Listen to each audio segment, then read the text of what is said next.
Good morning. Thank you everyone for coming today. It's a great pleasure that Kim, Cindy, and I have the opportunity to now hand over the petition. It's been a lot of hard work, the petition for a referendum on casino gambling. There's been a lot of volunteers. It's not just the three of us here that have been doing a lot of the work. We've just been kind of more the figureheads. But I have to give a big shout out to all the people who've been helping, especially vetting the signatures. That's been a mammoth task. We wanted to make sure that only Bermudians on the parliamentary register were included on this. We had quite a few residents who were not necessarily on the register, and we had to strike them off. Kim can speak more on that. He's did a lot more work on the vetting. We also had some signatures we couldn't quite work out.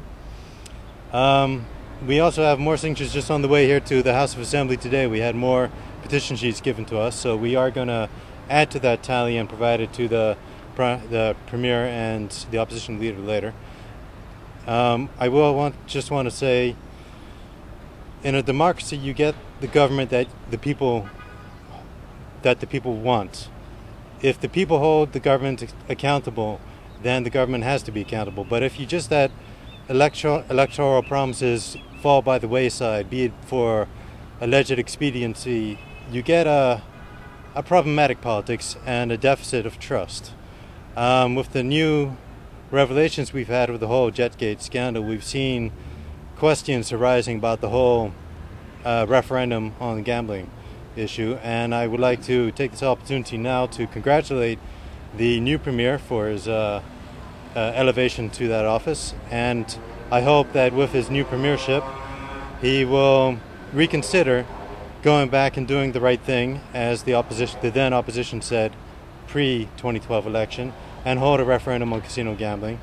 And on that note, I'd just like to hand over these petition signatures now, fully forensically validated, to the Premier and to the opposition leader. And Kim, do you want to say anything? Yes, I'd just like to add that this process has been necessary. If anyone goes back and does a chronological analysis of what's transpired, what Bermuda has been taken through in the name of casino gambling, they would see that this exercise hasn't been a waste of time. I want to say, as one who's sort of been on the political outskirts of late, that the process of vetting these signatures has been very enlightening. And I would encourage the government to look at the signatures, and they would find a very wide cross-section of Bermuda. 2,000 odd people signing and more taking the time to sign is significant. And I just want us to appreciate that democracy is at work here. And what has taken place in the name of expediency has injured this country's reputation. So I urge the new Premier with his cabinet to have a rethink on this whole issue of casino gaming. An old soldier and an old policeman once told me, when you start off on the wrong foot, most likely all steps are going to be out of step after that. You're a new Premier. You have an opportunity to get it right on this particular issue, and this petition presents an opportunity to have a rethink. Thank you. Good afternoon. I'd like to share that, you know, a lot of these people behind me, we refer to them as honorable. Well, an unhonorable thing was done and caught on the Hanser tape, effing us off, and the then deputy leader, now Premier, has yet to apologize to me, which is too late now. But I just want to say, if I had effed off a policeman, I would have probably been taken to task and, you know, been taken in. But the Premier and the former deputy leader can F a female off and not have the courtesy or do the honorable thing. He apologized in sequence to Jonathan first and then to my husband. But I, as a female in this country, I'm feeling very, very disenchanted when a man can F a lady off and not apologize. He's very lucky that my father has passed, because my father would come down from wherever he was and take care of him personally. He's very lucky that my husband is a gentleman and always says to take the higher road. Thank you.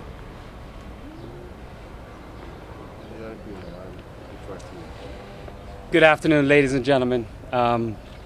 Jonathan, Kim, and Cindy, thank you for presenting this petition here today. I will not comment on some of the things that are said just before I spoke, other than I will say that this government was elected to lead. This government was elected to listen and take advice from people. And after we take that advice, we have to make decisions. I have no intention, along with my colleagues, not to lead, listen, take advice, and make decisions. And I can tell the people of Bermuda very clearly that we all know we're in a real mess here in the island, and we all know that we need some strong leadership. We intend to provide that and move this island forward. So thank you for your work. Thank you. Position remains the same, no turning back on the petition, on the referendum, Mr. Premier? There will be no turning back on the referendum. No, we've got to move forward. No apology to Mrs. Swan? Gary, I have no comment to make on that. Although it's very tempting to me, I have no comment.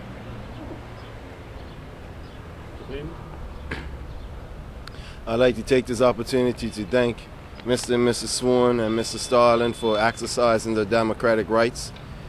The fact of the matter is, December 13, 2013, the people of this country had their democratic right stolen from them. And as you just heard, apparently the government has no intention of restoring democracy to the people of this country. And we are concerned as an opposition. The fact of the matter is that there are many in this House on both sides who support the introduction of casino gambling. But the fact is that we cannot have political expediency and the robbing our democracy to get to that goal. A house built on sand surely will fall at some point in time. So it's important that not just on casino gambling, but any other major issue going forward, that the people are not taken for granted in this country. Mr. Bain, Thank you. Thank you very much. we haven't. Thank you, colleague. We didn't really hear a strong call from you when the referendum. Well, I'll tell you what, on December 13th, you will recall that the Premier and Ministers Crocker and Pettingill, while I was off island, got up and as justification for robbing the pledge for a referendum to the people, they accused myself and the Progressive Labour Party of threatening to undermine the referendum process. I think time has revealed that that was patently false. It was misleading to the public, it was misleading to the House. And so what more do you want me to say when I was on the receiving end of such diabolical politics? And so the fact of the matter is that our position hasn't changed. While we do have people who are in support of casino gambling in this country, a referendum was promised by both sides of the political divide, and we should respect the wishes of the people. Cool? Thank you, officer. I just wanted to again thank you everyone for coming out. I'd like to reiterate that strong leadership is being for democracy and sticking to your promises.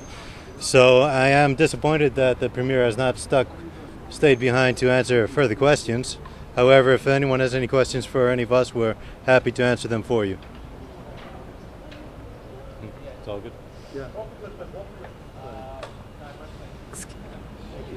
I'd like to remind the female voters of Bermuda that the Premier refused to apologize to a female that he effed off, and he publicly refused to apologize. So, female voters of Bermuda, remember that about your Premier. You want me to say one more thing? I'm just realized what the Premier just stated, that they have no desire to revisit having a referendum on gaming, which basically implicates the government again in terms of this whole Jackgate issue.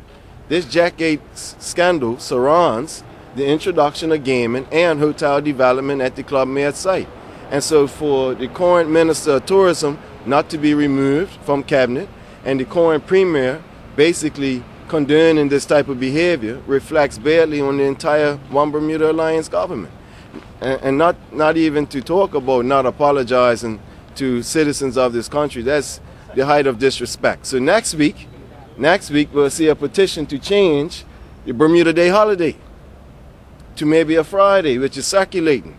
My question is, if a petition on democracy can be rejected, then what do we expect when citizens come to just change a simple day in the holiday? We can't have it both ways. To reject one is to reject all petitions, and that is anti or undemocratic. Mr. Bean, what's your opinion on the Bermuda Day holiday since you brought it up, the change, possible change? I don't have no opinion right now because I haven't seen the details of those who are pushing the petition forward as to what their intention is. I know that it's a long-standing holiday, and it has its pros and cons, and I guess when the petition and the concerns are presented, myself and my caucus will take a look at it, and we'll fully participate in the debate.